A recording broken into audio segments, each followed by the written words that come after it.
Try করে একটি গান করো প্লিজ। না না, আমি ট্রাই করার আগে আমরা একসাথেই গান করে বাড়ি যাব, গান গেতে গেতে, তাই না? তো এবার নাদিয়া খুব, ও তো একটু ওয়েট করছিল, ওরও তো অনুভূতিটা জানতে হবে, তাই না? কেমন লাগলো ঈদের? ঈদের ভালো লেগেছে যে ঈদ উপলক্ষে বাংলা টিভি আমাদেরকে এরকম একটা সুযোগ করে দিয়েছে সবাইকে একসঙ্গে হওয়ার, দর্শকদের সঙ্গে সময় কাটানোর। এটা খুবই বড় একটা ব্যাপার, খুবই ভালো লাগছে। দর্শকদেরকে অনেক অনেক ধন্যবাদ, আপনারা আমাদের সঙ্গে ছিলেন।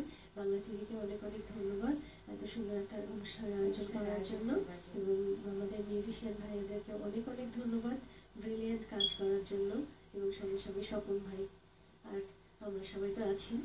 হ্যাঁ, সবাইকেই ধন্যবাদ। দাদিয়া কিন্তু দিয়ে ফেলেছে। এখন সুমন ভাই, আপনি কি?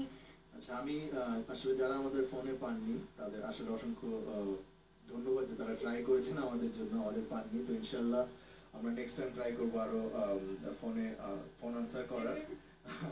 আপনারা ডিসঅ্যাপয়েন্টেড সুমন হবেন ভাই না। কিন্তু ফোন আনসার করতে খুব ভালো পছন্দ করেন। আমি এটাই তো আসলে দর্শকদের ফোন আনসার করতে পছন্দ করাটা কিন্তু সাংঘাতিক নাদিয়া অনেক গুছায় কথা বড় বলতে একটা পারে। গুণ, এবং অনেক ভাগ্যেরও ব্যাপার আছে। দর্শকরা আমাদেরকে হয়তো কানেক্ট করতে পারেনি, কিন্তু তারা ফোন তো করেছে, চেষ্টা করছে, এবং তারা আমাদের সঙ্গে আছেন, এটাই অনেক বড়। আসলে বাংলা টিভিকে অনেক ধন্যবাদ আমাদের এখানে সুযোগ করে দেওয়ার জন্য। আর যারা আমাদের শুনেছেন, আমরা কতটুকু ভালো করতে দেখেছেন, এবং আমাদের আমরা এত মজা করেছি, আসলে এটা একটা ফ্যামিলির মতো। ভালো লাগছে আসলে। ওটা কিন্তু সুমন ভাই রিমেম্বার, আমি কালকেও বলতেছিলাম যে বাংলা টিভিতে আসলে আসলে আমার কাছে খুব ফ্যামিলি লাগে, ঈদের মতো। ঈদের মতো। আর ভাবি তো আছেন যিনি আমাদের পিছে, ওখানে দেখতে পাচ্ছেন না যদিও দর্শকরা ভাবিকে, তারপরেও মানে আসলেই ভালো লাগছে। না, আমাদের সবাইকেই ধন্যবাদ। এখন আমরা আরেকটি সিনেমার গান করছি।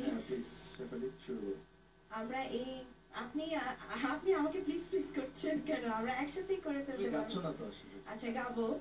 দর্শক মন্ডলী, আশা করি আপনারা সারা এই যে সময়টি আমাদের সঙ্গে ছিলেন খুব ভালো কেটেছে, এবং ঈদও খুব ভালো কেটেছে আপনাদের। আগামী বছরের ঈদ যাতে ভালো কাটে সেই দোয়া করছি, এবং আরো আশা করব বাংলা টিভির সঙ্গেই থাকবেন। সানরাইজ ওয়েডিংকে অনেক অনেক ধন্যবাদ, যাদের সৌজন্যে আজকে আমাদের এই প্রোগ্রাম গানে গানে আড্ডা, এবং আমার মিউজিশিয়ান, সাউন্ড এবং বাংলা টিভি এবং আমার সিঙ্গার্সদেরকে, ফ্রেন্ডদেরকে সবাইকে অনেক অনেক ধন্যবাদ এখানে আসবার জন্য, আমাদেরকে সময় দেবার জন্য। আমরা একদম অনুষ্ঠানের সর্বশেষ প্রান্তে আছি। তা আমরা আরেকটি সিনেমার গান করতে করতে সবাই যাব বাড়িতে। তো আশা করব আপনারা সবাই